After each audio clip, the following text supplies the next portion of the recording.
Psicologia da gratidão.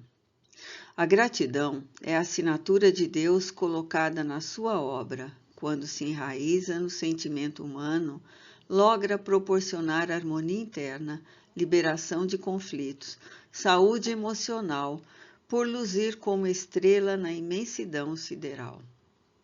Capítulo 2. O milagre da gratidão. Os sentimentos inferiores, herança perversa do trânsito evolutivo, quando no período assinalado somente pelo instinto dominador, constituem presídios sem grades que limitam a movimentação emocional e espiritual do ser, constrangendo o processo iluminativo e gerando sofrimentos. São responsáveis pelo ressentimento, pela raiva, pelo ciúme, que se transformam em conflitos graves no comportamento humano. Esse ego primitivo tem por obrigação consciente eleger o bem-estar e a saúde como diretrizes que lhe facultem harmonia, ensejando a identificação com as aspirações do self em estágio superior de apercebimento da finalidade existencial. Permanecendo na condição de sombra morbosa, dá lugar à instalação de emoções igualmente primárias, que a razão, bem direcionada, deverá superar. Ressumando com frequência do inconsciente pessoal, afastam o paciente do saudável convívio social, fazendo que os seus relacionamentos domésticos sejam desagradáveis, de agressividade ou de indiferença, de distanciamento ou de introspecção rancorosa.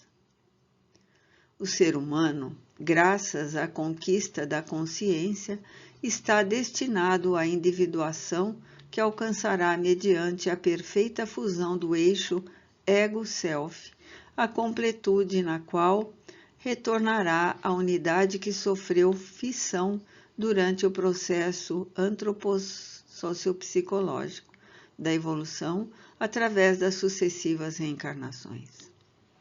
Conforme Jung declarou, a individuação é o processo de diferenciação que tem como objetivo o desenvolvimento da personalidade individual e da consciência do ser único, indivisível e distinto da coletividade, quando o self atinge a culminância da sua realidade imortal. Nesse sentido, todo o empenho para combater as imperfeições morais deve ser colocado a serviço do equilíbrio, da harmonia emocional e psíquica. Em tal abordagem clínica, a gratidão desempenha uma função psicoterapêutica de suma importância pelo fato de entender as ocorrências do dia a dia, mesmo aquelas que possuem conteúdos perturbadores, não podendo interferir no comportamento equilibrado que resulta da consciência de responsabilidade perante a vida. O amadurecimento psicológico desperta a consciência para a sua realidade transcendental, superando os impositivos imediatos dos instintos e ampliando as percepções em torno dos valores existenciais.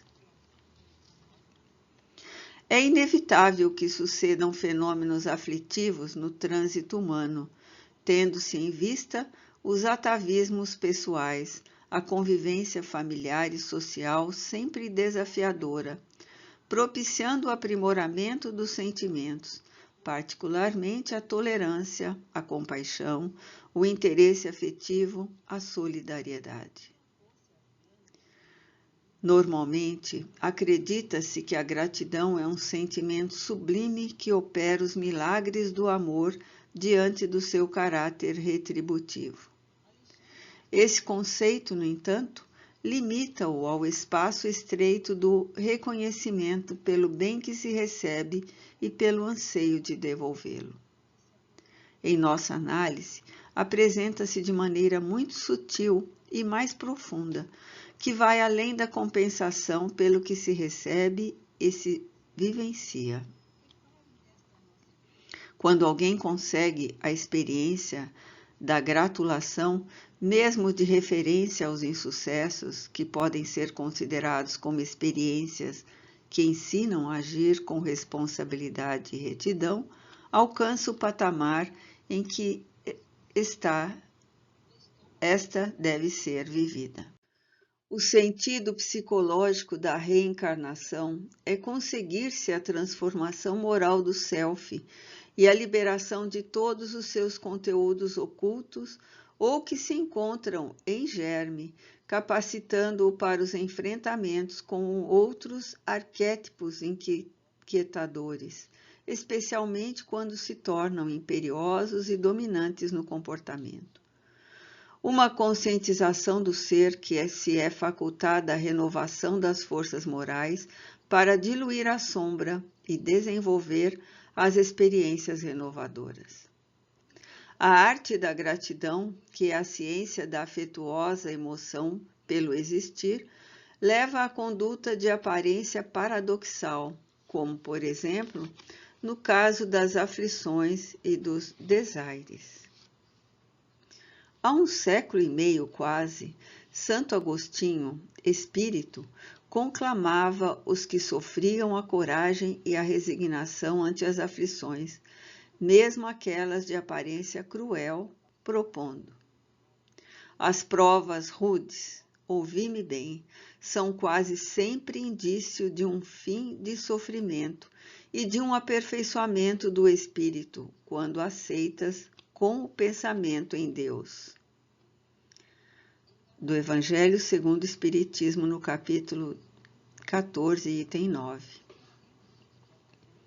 As provações constituem bênçãos que a vida proporciona ao ser calceta, que cometeu no passado e mesmo na atual existência arbitrariedades, ferindo a harmonia das leis universais, comprometendo a consciência a fim de que disponha de meios de recuperar-se da culpa inscrita no cerne do ser, experienciando a contribuição do sofrimento que o dignifica, desde que a relatividade orgânica está sempre sujeita a essa sinuosidade, com altos e baixos na saúde e no bem-estar. O processo da evolução, de certo modo, faz lembrar uma correnteza que enfrenta obstáculos no curso por onde corre, até alcançar o seu destino, em um lago, um mar, um oceano. Não cessando de prosseguir quando defronta impedimentos, acumula as águas com tranquilidade até ultrapassá-los, pois que a sua meta encontra-se à frente aguardando-a. De semelhante maneira, as experiências evolutivas do ser humano transcorrem dentro de uma programação assinalada por variadas e sucessivas etapas, até ser alcançado o estado luminoso.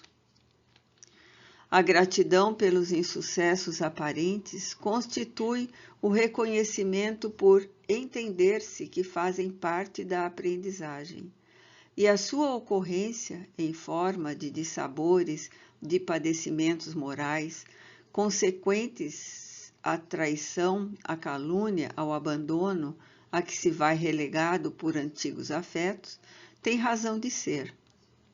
Melhor, pois, sofrê-los, vivenciá-los com resignação quando se apresentam, do que ignorá-los, envolvê-los em máscaras ou postergá-los. Numa visão superficial, pode-se a crer tratar-se de uma patologia pelo sofrimento em lamentável transtorno masoquista. Ao inverso, no entanto, essa conduta traduz maturidade saudável, porque não se trata de uma eleição pessoal pelo sofrimento, mas de uma aceitação consciente e natural do fenômeno dor, que faz parte do curso evolutivo. Gratidão, portanto, em toda e qualquer situação, boa ou má, como assevera o apóstolo Paulo, que era sempre o mesmo na alegria, no bem-estar, no sofrimento, no testemunho, mantendo a integridade do self em razão da consciência do dever nobremente cumprido, considerando as dificuldades e os sofrimentos como fenômenos naturais no seu processo de integração com o Cristo. Quando se adquire o hábito de agradecer, os morbos emocionais da ira que se converte em ódio, da mágoa que se torna desejo de vingança, da inveja que anela pela destruição do outro, e sucessivamente, não encontram áreas na psique para tornarem-se tormentos. A alegria de ser grato proporciona entender-se a pequenez do ofensor, a jactância, a fatuidade do perverso, a fragilidade daquele que se faz adversário. Uma emoção de tranquilidade preenche todos os espaços íntimos do self, nos quais se desenvolveriam os sentimentos inferiores. De igual maneira, mesmo quando se recebe o anúncio de uma enfermidade irreversível, de um acontecimento grave e mutilador, a gratidão ensejará viver-se plenamente cada momento, ante a convicção racional da sobrevivência ao corpo somático, sempre credor de toda a gratidão por conduzir-se como um doce jumentinho do self, consoante o denominou o irmão Alegria de Assis, o luminoso, sempre grato a Deus por tudo, inclusive pelo momento em que se lhe acercou a irmã morte. A sombra perturbadora e a gratidão. Todas as criaturas possuem ao seu lado sombra, ao lado obscuro da sua existência, às vezes considerado como o lado negativo do ser. Essa sombra, que quase sempre responde por muitas aflições que se esculpem no ego, atormentando o self, é, conforme o Dr. Frederick Dorsch, resultado de traços psíquicos do homem e da mulher, em parte reprimidos, em parte não vividos, que por razões sociais educativas ou outras foram excluídos da convivência e por isso foram reprimidos. A sombra é portadora de valores e requisitos que podem ser utilizados de maneira produtiva ou perturbadora, podendo mesmo expressar-se de 3 formas, como sejam: a de natureza pessoal, cujos significados que foram reprimidos pertencem ao próprio indivíduo. B, a de natureza coletiva, que representa os mesmos significados reprimidos em cada sociedade. C, a de natureza arquetípica, em que há um caráter ancestral de destrutividade do ser humano, que não dispõe de possibilidade de diluição. Jung considerava que se torna necessário adquirir a consciência desses conteúdos reprimidos, porque somente assim será possível alcançar a individuação. Após essa tentativa inicial, deve-se trabalhar pela sua integração no self, o que equivale a dizer esforçar-se pelo amadurecimento psicológico, não mascarando a responsabilidade pessoal e aceitando-a de forma consciente, compreendendo todas as manifestações sombrias já experienciadas. Todo indivíduo é possuidor de aspirações que nem sempre consegue concretizar ou vivenciar, recalcando-as com mágoa e não conseguindo diluí-las conscientemente pela superação.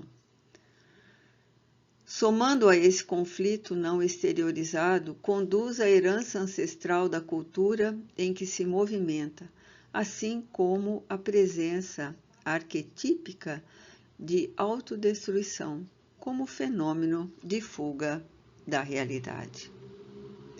Tais ocorrências defluem da vivência em cada reencarnação, quando experimentou a carga dos conflitos gerados anteriormente e que ressumam, sombra pessoal e coletiva, tomando o aspecto arquetípico, bem característico dos movimentos primários antes do surgimento da consciência e da personalidade. Com todo esse potencial negativo, a sombra responde pelos desaires que geram sofrimento e amargura, retendo o ser na sua rede invisível e constritora. Nada obstante, ao ser-se conscientizado desses fatores de perturbação, pode-se e deve-se trabalhar interiormente para superá-los por intermédio da redução da sua carga, aplicando-se contribuições edificantes e saudáveis, como o otimismo, a confiança no êxito, a solidariedade, o esforço para manter as perspectivas de realização sem os receios injustificáveis. A sombra pode ser vista como uma névoa ou uma ilusão que o sol da realidade dilui, proporcionando a visão clara do existir, no qual todos se encontram situados.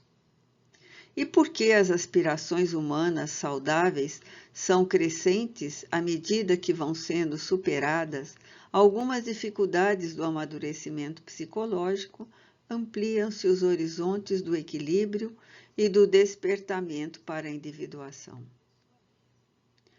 Há, sem dúvida, um grande conflito entre o que se é e o que se deseja ser, no esforço contínuo para alcançar patamares em que a harmonia emocional torne-se uma realidade, proporcionando estímulos para serem conquistados. Nada a estranhar nessa aparente dualidade, já que existem realmente o lado bom e o lado mau de todas as coisas, o alto e o baixo, o dia e a noite, a vida e a morte, o yin e o yang, produzindo a integração, a unidade.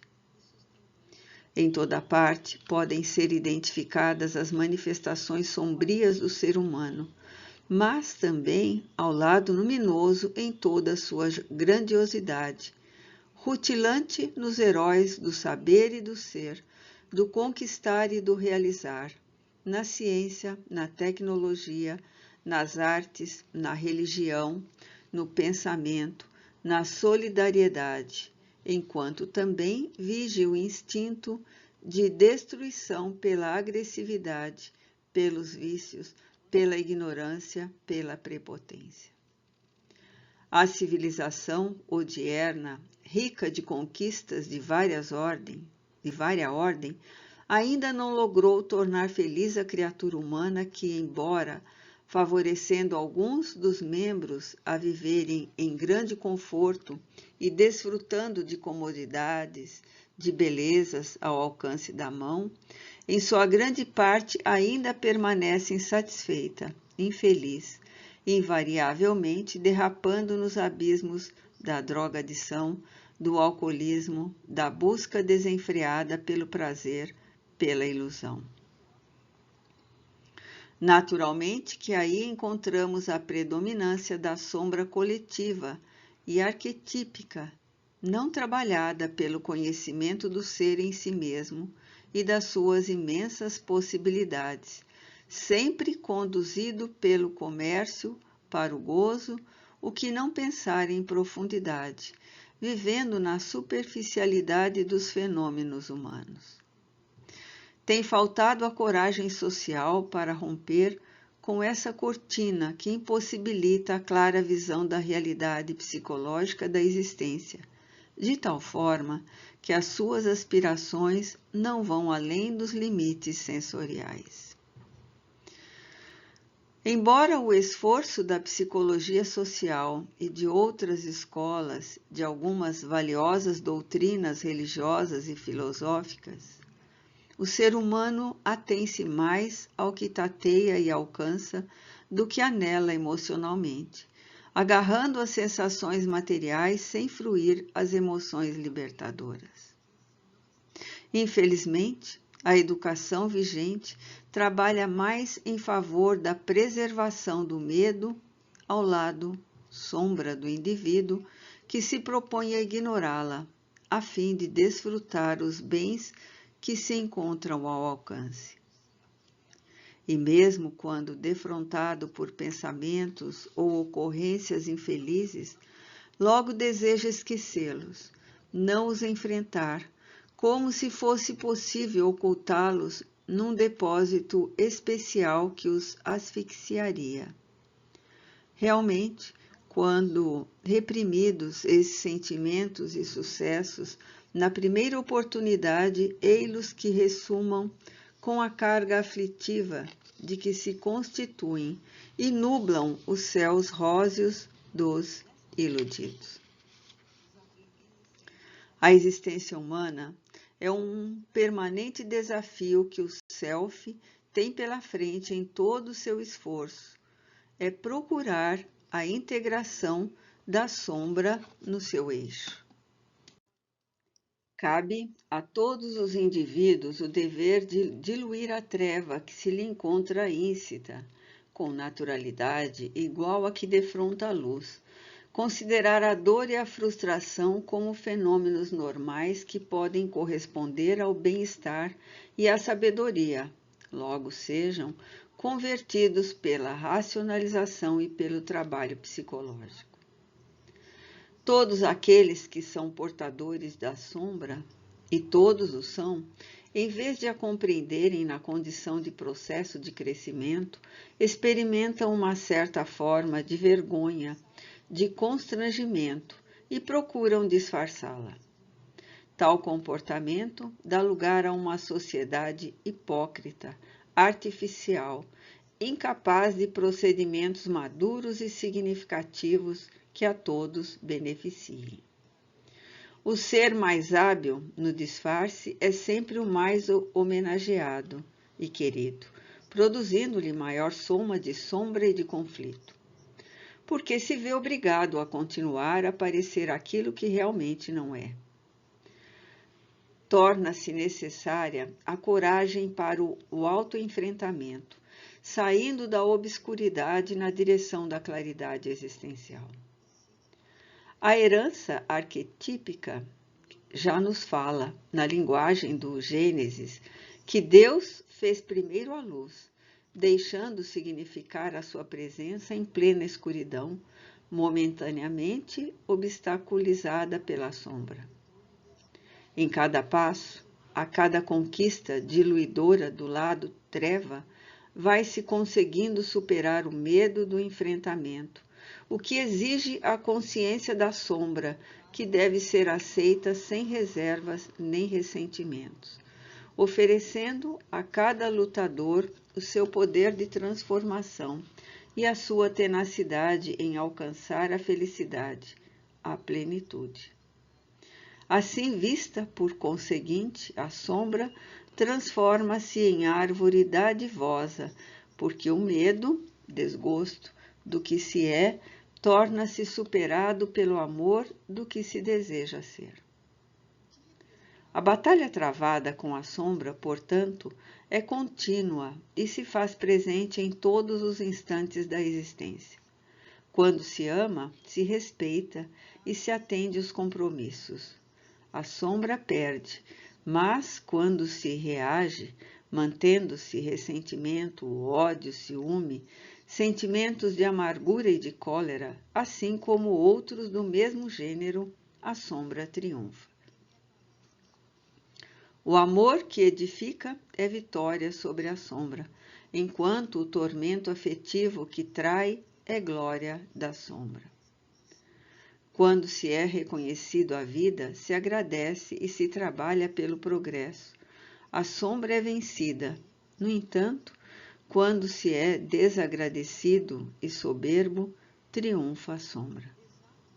Desse modo, a sombra densa das paixões inferiores é o maior obstáculo psicológico à vivência da proposta da gratidão, responsável pela integração das duas partes do ser na sua realização unívoca.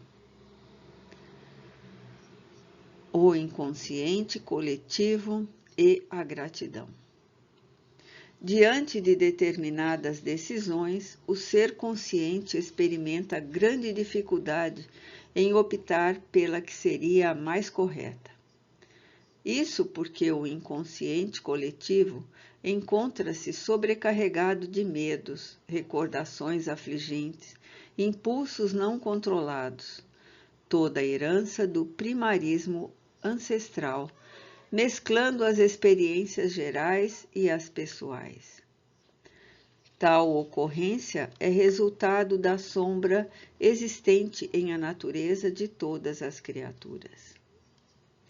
Nas experiências da alegria como da tristeza, da harmonia como do desconcerto, os grupos sociais podem compartilhá-las em razão do inconsciente coletivo, o que explica ocorrências funestas ou ditosas que sucedem simultaneamente em diferentes partes da Terra. É graças a esse comportamento que, em qualquer período, a sombra coletiva emerge do inconsciente coletivo, transmitida individualmente de pais para filhos, concomitantemente de um para outro grupo, transformando-se em calamidade social. Os vícios sociais, por exemplo, fumar e beber, as extravagâncias sexuais e o uso de drogas aditivas que invadem a sociedade, os jogos de videogame que se converteram em modismo, entre outros, tomam conta das massas de forma contagiante, como resultado do inconsciente coletivo, o que proporciona à sombra uma oportunidade de participar do fenômeno. Sem dúvida, ocorre de forma inconsciente e, por essa razão, manifesta-se automaticamente na sociedade, após irromper no indivíduo.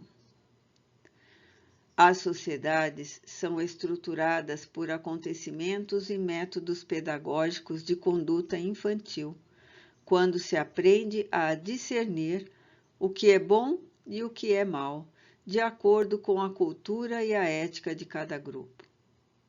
Fosse a questão da sombra identificada desde a infância, quando se ensinaria a descobrir os impulsos que dela procedem, facultando ao educando a compreensão da própria fragilidade dos erros, desculpando-se e corrigindo-se, esclarecendo-se que há sempre variações no comportamento, ora para o bem, ora para o mal.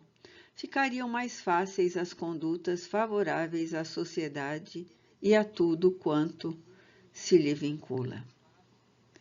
A sombra ocorre no inconsciente coletivo, pelo que se pode denominar como energias contrárias que caracterizam os terroristas, os criminosos em geral, como, por exemplo, Hitler, Alarico, assim também os bons cidadãos, Churchill, Santo Agostinho.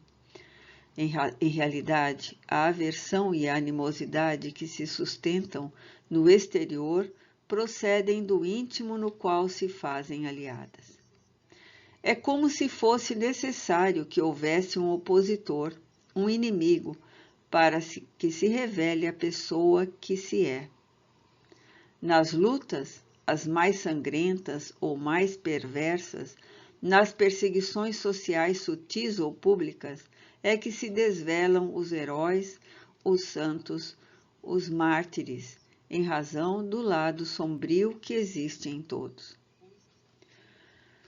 O inconsciente coletivo registrou todo o processo da evolução do ser, desde quando o córtex cerebral se desenvolveu, dando lugar ao surgimento das funções exteriores, dos conhecimentos abstratos, dos valores transcendentes como o amor e a misericórdia, o perdão e a caridade, a alegria e a compaixão, desvelando o self.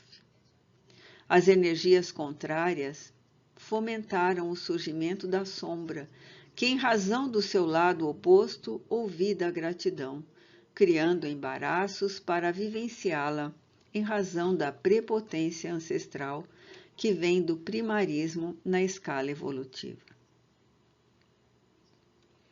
Numa análise mais cuidadosa, pode-se constatar que a evolução do ser humano é resultado mais da sua mente do que do seu cérebro físico, o que equivale a informar que o self lhe é pré-existente, existindo em adormecimento, enquanto preparava os equipamentos para se desvelar, o que ainda ocorre no programa da conquista da individuação, em que os impulsos éticos e as conquistas iluminativas transcendem a capacidade física.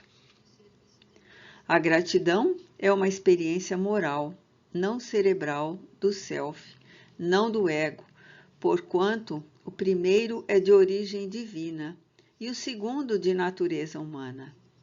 Herdam-se os sentimentos egóicos geradores da sombra, como os sublimes fomentadores do self. Quando se odeia alguém, experiencia-se a sombra desconfiada de que o outro é que o odeia e deseja prejudicá-lo. Em mecanismo de defesa, nasce então a animosidade. Quando se expressa o amor, o córtex proporciona bem-estar orgânico, ampliando as possibilidades de crescimento do self, dando lugar à saúde. Somente através do concurso do amor é que o sentimento da gratidão e da vida pode manifestar-se, e sendo vivenciado por alguém, irá influenciar as futuras gerações por esculpir-se no inconsciente coletivo, destruindo o império dominador da sombra. As pessoas que ainda se encontram no comportamento sensorial, fisiológico, à medida que despertam o self, observam o mundo à sua volta de maneira completamente oposta ao que notavam, dominadas por luminosidade grandiosa, por belezas jamais vistas, por harmonia dantes não observadas, pela brisa perfumada, alterando a realidade anterior da paisagem sombria, sem vitalidade, dominada por odores pútridos e por seres humanos que mais se semelhavam a animais estranhos. Isso, porém, ocorrerá se for possível superar os limites da sombra no inconsciente coletivo desconhecido, gerador de conflitos diversos, tais como culpa e vergonha, julgamento, transferência, projeção, separação, mediante os quais o self estorcega, sem possibilidades de vivenciar a plenitude. Indispensável a coragem para os enfrentamentos e a conscientização de que todos são débeis e erram, não se apoiando nas bengalas do desculpismo e do acanhamento, porquanto o processo de evolução é feito de sucessos e de insucessos, não se permitindo os julgamentos hediondos e oriundos do complexo de inferioridade, desprendendo-se das paixões inferiores às quais se aferra. Logo depois, conscientizando-se da necessidade de iluminação, o paciente terá que se desprender dos julgamentos de si mesmo e dos demais, passando ao trabalho de reconstrução dos equipamentos emocionais, deixando de refugiar-se na projeção da própria imagem nos outros, dando a cada qual o direito de ser feliz ou desventurado conforme sua eleição, sem inveja nem ciúme, sem mágoa nem amargura. Nesse ínterim, novas forças morais são somadas, e o paciente entra em contato com os sentimentos superiores, não separado antes, descobrindo a própria arrogância mascarada de humildade, a defensiva persistente para estar a favor e não armado contra bem, idealizando as demais criaturas com as imagens fortes da bondade divina. Logo se vai diluindo a sombra e os preconceitos, os ciúmes, as inseguranças cedem lugar à ternura, a amizade, surgindo os pródromos da gratidão a tudo e a todos, até mesmo aquilo que desagradável é necessário no campo experimental das emoções. O hábito da projeção leva à paranoia que se disfarça, ocultando a ansiedade asfixiante e profundamente enraizada no comportamento psicológico. Não basta querer o bem, é imprescindível vivê-lo, aspirar pela paz, abrindo-se à paz, porque toda vez quando se combate a guerra, o mal em realidade é interiormente aquilo que se está apontando em situação oposta, projetando a sombra, o negativo oculto do comportamento. É muito comum a projeção e a separação darem-se as mãos e agredirem os outros quando se narram eventos constrangedores que eles praticaram, dando a impressão de estar se aconselhando, orientando. Inconscientemente ou não, está se censurando, embaraçando a pessoa, desforçando-se da sua superioridade, aquela que se lhe atribui. Nessa conduta, a inveja desempenha um papel relevante, porque filha especial da sombra ou sua promotora também vivencia um prazer peculiar em desnudar o outro, em apontá-lo à censura dos demais.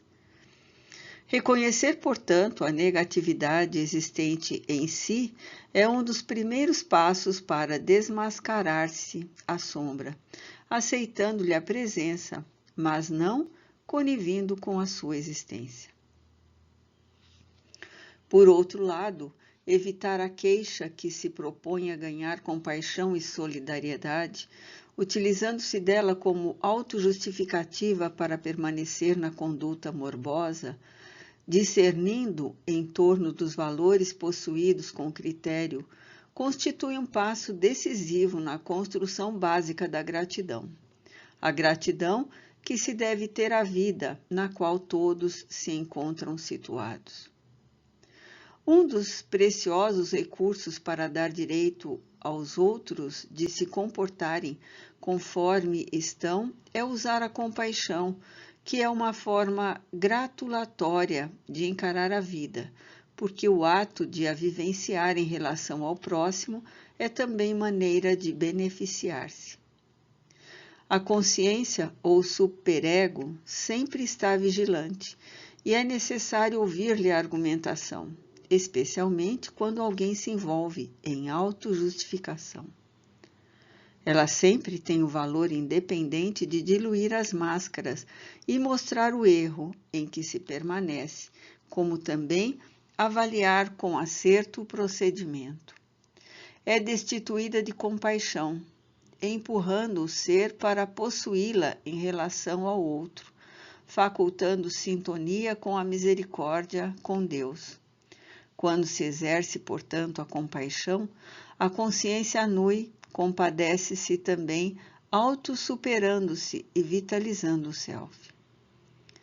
Na reconstrução dos seus equipamentos emocionais, devem se abrir canais para a presença da gratidão, exercitando-a sem cessar e não permitindo que o inconsciente coletivo lhe crie obstáculos, tornando-a inexequível.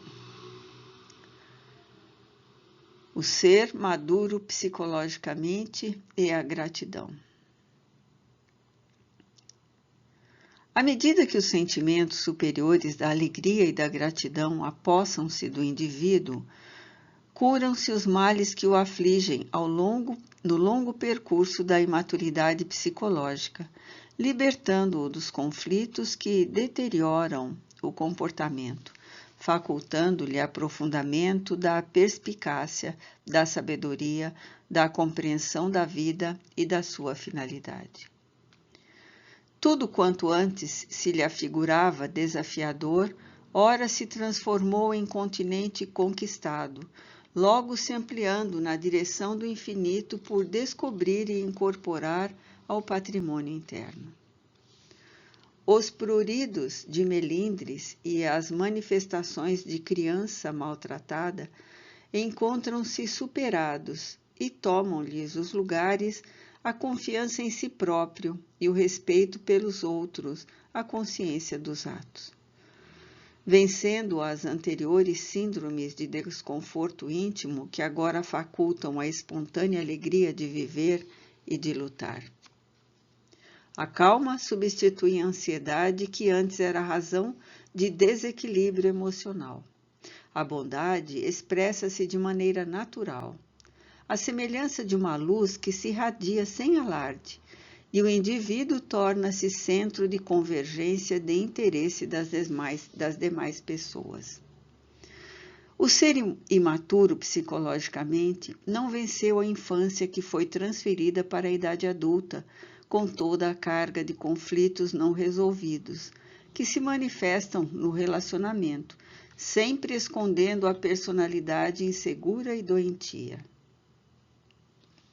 A ambivalência do comportamento, desejar e não fazer, pensar e não desistir, é o efeito imediato dessa imaturidade, expressando o não saber agir corretamente mesmo na área da afetividade.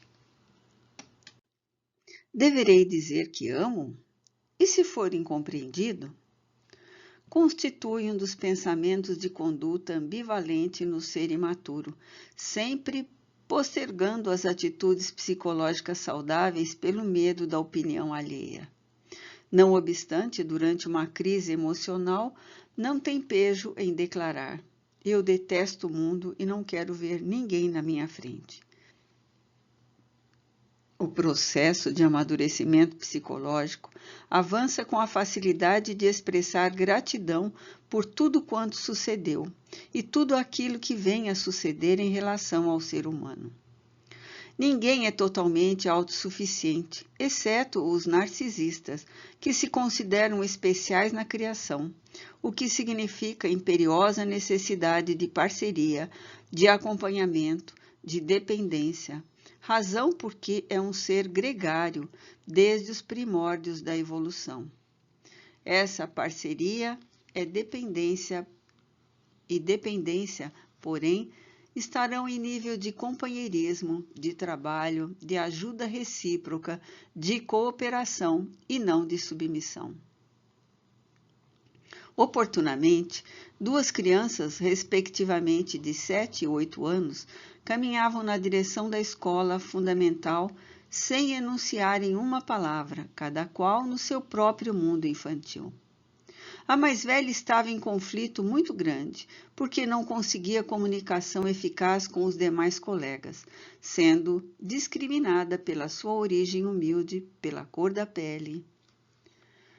Pararam antes de atravessar a rua, porque o semáforo estava com o sinal vermelho. Ao mudá-lo para verde, ambas avançaram, mas a sacola abarrotada de livros e de cadernos do mais velho abriu-se e alguns deles caíram, obrigando-o a baixar-se raivoso e buscar reuni-los outra vez. Nesse momento, o menorzinho, vendo-o em apuros, aproximou-se, abaixou-se também e perguntou-lhe enquanto agia: "Posso ajudá-lo? Eu gosto muito de você." Os dois sorriram e foram conversando na direção da escola. Passado um quarto de séculos, quando um cidadão afrodescendente atingiu o topo administrativo de uma grande empresa, sendo elogiado, afirmou no discurso de agradecimento: "Eu devo a minha vida a um garotinho de 7 anos, que um dia me ajudou a guardar livros e cadernos que me haviam caído da sacola ao atravessar uma rua e disse que me queria bem. Naquele dia, eu havia resolvido suicidar-me, mas o seu gesto inocente e jovial modificou totalmente a minha vida. A ele, pois, eu sempre agradeci haver sobrevivido, e agora agradeço novamente por haver chegado ao posto em que me encontro e por antecipação por tudo mais de bom que me venha ou não a acontecer.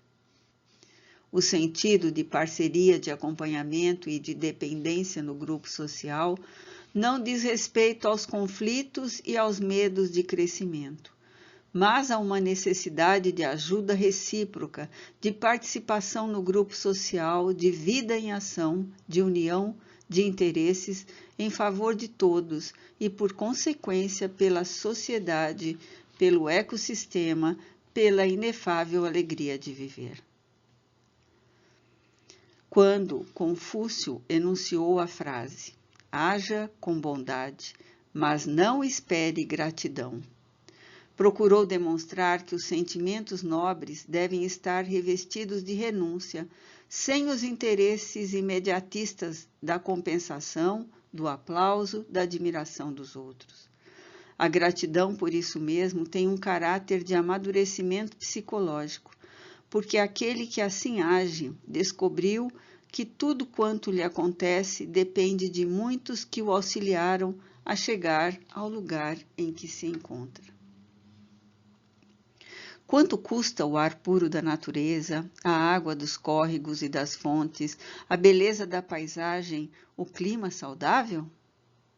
Quando o alimento vem à mesa, quantas pessoas participaram no anonimato de toda essa cadeia mantenedora da vida? A realização de uma viagem exitosa, quanto dependeu de pessoas e fatores que não foram observados pelo automatismo da existência? Tudo, enfim, que acontece se encontra vinculado à dependência de um a outro indivíduo ou circunstância que propiciaram esse momento. Quantos acidentes, desencantos, enfermidades e mortes assinalaram existências que se entregaram às descobertas, à colonização dos países, às transformações que foram operadas para que se convertessem em comunidades felizes? A todos esses anônimos, a gratidão deve ser oferecida com ternura e gentileza. O amadurecimento psicológico elimina a negatividade teimosa do ser humano desconfiado e inseguro, que se permite sempre suspeitas de que mesmo a amizade se faz acompanhar de interesses subalternos daqueles que dão ou buscam a estima. Assim sendo, um grande obstáculo à gratidão madura é o hábito de esperar-se resposta ao ato gentil, de aguardar-se que o outro, o beneficiário, reconheça o que recebeu e retribua. Eis aí uma forma subreptícia de narcisismo, quando se faz algo e se exige gratidão, ficando-se decepcionado pela ausência dessa resposta, o que induz muitos ansiosos às atitudes infantis de que nunca mais farão nada mais por ninguém, pois que não o merecem. O sentimento da gratidão sempre deve estar desacompanhado da expectativa de qualquer forma de retribuição, nem mesmo sequer de um olhar ou de um sorriso que expressariam reciprocidade. Havendo, é bem melhor porque o outro igualmente se encontra em processo de amadurecimento psicológico e de contribuição valiosa à sociedade. Mas será uma exceção e não uma lei natural e constante. Todo ato de generosidade, pela sua maneira de ser, dispensa gratulação e manifesta-se naturalmente.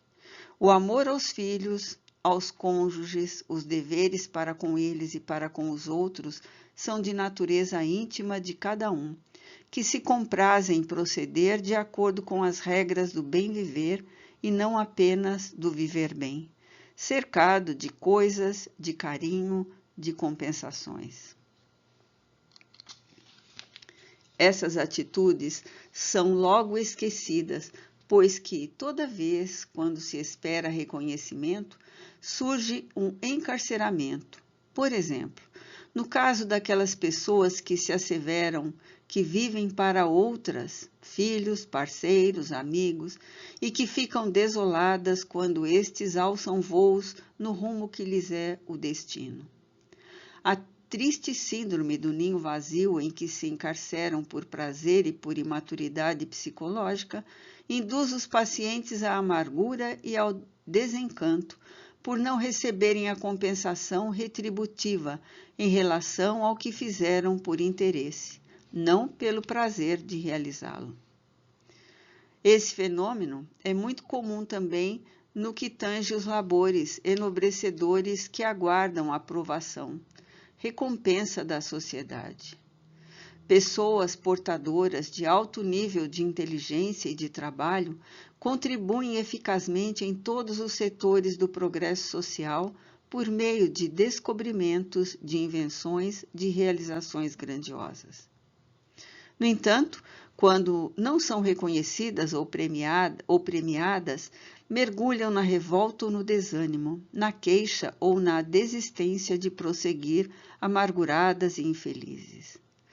Não são pessoas más, como é claro perceber-se, mas imaturas psicologicamente, vivenciando ainda o período dos elogios infantis, dos aplausos e dos comentários, dos 15 minutos de holofotes, mesmo que depois sofram o esquecimento, como é quase normal numa sociedade utilitarista como é a odierna. Embora disfarçado, encontra-se nesse caso narcisismo, resultado de uma infância que não recebeu reconhecimento, nem estímulos, nem entusiasmo, nem acolhimento. O conflito defluente nasce na imaturidade psicológica. Aqueles que assim procedem, em contrapartida, por mais que sejam bajulados, elogiados, aplaudidos, sempre têm sede de mais reconhecimento, dando lugar a um condicionamento que se poderia denominar como vício ou dependência de gratidão. Quando não se recebe gratidão, não significa psicologicamente que a pessoa não é aceita, que é rejeitada. Tal ocorrência resulta igualmente de outros fatores psicológicos que dizem respeito aos demais, às circunstâncias, aos valores de cada cultura. O ideal é viver-se em favor da gratidão, mesmo sem a receber, valorizando o lado claridade da vida, as bênçãos e todos os contributos existenciais que nunca esperam receber aplauso. Jesus, o homem-luz, único ser que não tinha o lado sombra, maior exemplo de maturidade psicológica, fez da sua uma vida dedicada à gratidão, pelo amor com que enriqueceu a terra desde então, vivendo exclusivamente para o amor e o perdão, a misericórdia e a compaixão. Recebeu, antes, pelo contrário, por todo o bem que fez, pelas fabulosas lições de sabedoria que legou à posteridade, a negação de um amigo, a traição de outro, que se arrependeram, certamente, a perseguição gratuita dos narcisistas e imaturos, temerosos e egotistas, a infâmia, o abandono, a exposição à ralé arbitrária, as chibatadas, a crucificação. Mas retornou em triunfo de imortalidade, exaltando a vida e Deus em estado luminoso.